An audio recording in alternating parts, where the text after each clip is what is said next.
One of the most fortunate things that happened to me while I was writing the music column was being introduced to Jerry Wexler. He had been a journalist himself when he got started. He had worked for Billboard magazine. He was the person that created the term rhythm and blues. He ended up working with Billboard until the early 50s, at which point he left there and went to work with Atlantic Records and eventually becoming one of the vice presidents of that company. He created the careers of people like Aretha Franklin, and he helped many, many artists in a whole variety of ways.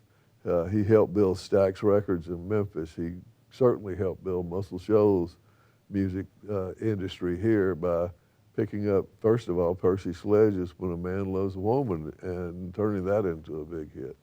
He was, in many ways, my mentor. He basically was the person who encouraged me to get into the music business.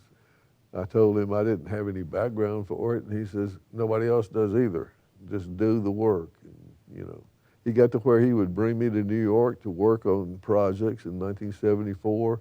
He flew me up there, and he was doing, selecting the music for a Louis Malle film, Pretty Baby.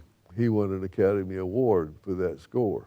He had an apartment, a brownstone at 820 Park Avenue, and in his music room, there was a desk, there was a chair, there was a small cabinet that a record player sat on. There was a window that I don't even think it would open. And the rest of the wall space was record albums. And he had a library ladder that would go around the track near the top. And so he'd sit there and he would tell me, go up there and give me that Fess Watley record and with such and such a title. I'd climb the ladder, I'd find the record, take it down to him. He'd play one or two cuts. If he liked them, he would put it in a rack on his desk. If not, he'd hand it back to me and I'd take it back up and put it back in place. He was an incredible guy. He taught me so much about the music business and even more about personal confidence. When I was working with the Drive-By Truckers, is I was given co-production on Southern Rock Opera. And we cut that on a 8-track Tascam in a warehouse in the middle of a summer, which is not exactly optimal conditions by any stretch of the imagination.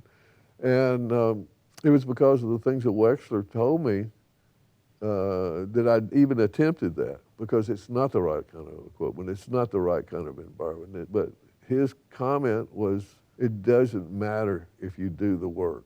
And we did the work, and we got a 4-star review in Rolling Stone on the record.